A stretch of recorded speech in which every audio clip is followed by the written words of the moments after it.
didn't end with a bang or a scream. It rotted, quiet and slow. First a cough, then the hospitals filled like clogged toilets. Then they died.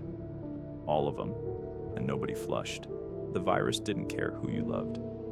It just kept taking. Efficient, beautiful in the way a guillotine is beautiful. Sharp, final, necessary. Eve and I weren't special, but we were early. I worked with jeans. She worked with her hands. We left before the headlines admitted the truth, bought a one-way ticket to nowhere, and took the last plane to a cold, forgotten island with a lab full of God. It should have been safe, but the plane went down like everything else. I woke up inside a steel coffin, coughing blood and jet fuel. Something sharp was jammed through my thigh, bent and rusted like a finger from hell. Smoke poured in thick, the kind that coats your lungs like grease. I crawled through pieces of us until I found her, Eve, bent in half under a wing. Her face looked surprised, like dying hadn't been on her schedule. I tried to lift it. Something tore in my side. I think it was my fucking liver. Doesn't matter. Her eyes met mine. I lied to her, said it'd be okay. She died anyway. The island wasn't a sanctuary. It was a fucking joke, a punchline told too late. I buried her behind the greenhouse. The wind didn't cry, but I did. I lasted 4 days before I brought her back. It wasn't romance. It was grief with a scalpel. I knew how to do it. Load the genes, press the buttons, tell the machine to pretend there's still a god. The machine vomited her out naked and shaking, skin slick and pink, smeared in synthetic placenta that smelled like bleach and vinegar and rotten fish. She didn't remember the crash, just blinked and smiled and asked what day it was. I told her she made it. She hadn't. She never did. They kept dying, faster each time. One had a seizure eating cereal. Another walked into the ocean like it was calling her name. One woke up screaming about not being real and bashed her skull open with a wrench. I buried them all, grave after grave. I stopped marking them after the 6th. What's the point? She was always temporary, always a pale copy that knew it. But I kept going, not because I believed it'd work, but because stopping meant facing what I did. The last one didn't die easy. She figured it out.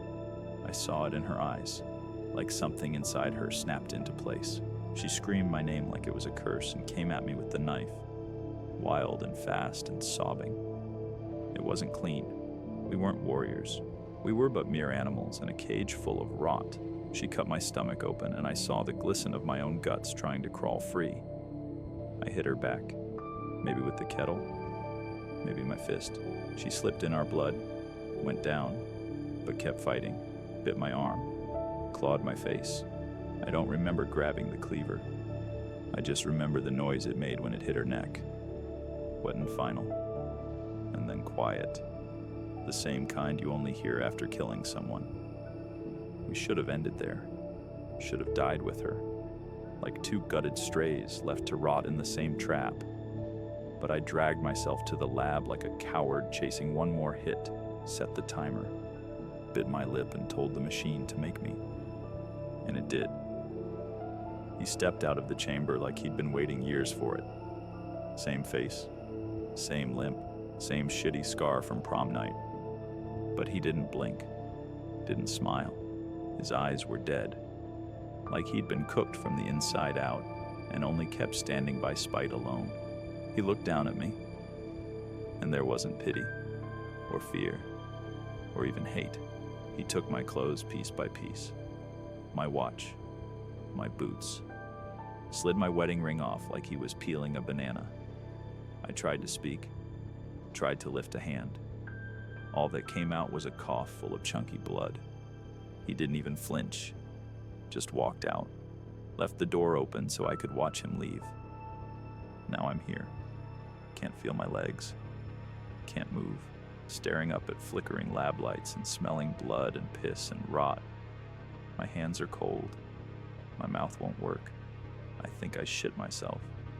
He's out there somewhere, wearing me like a mask that fits too well. And the worst part isn't that I'm dying. It's that the thing that replaced me doesn't even need to pretend it loves her. And she'll never know the difference.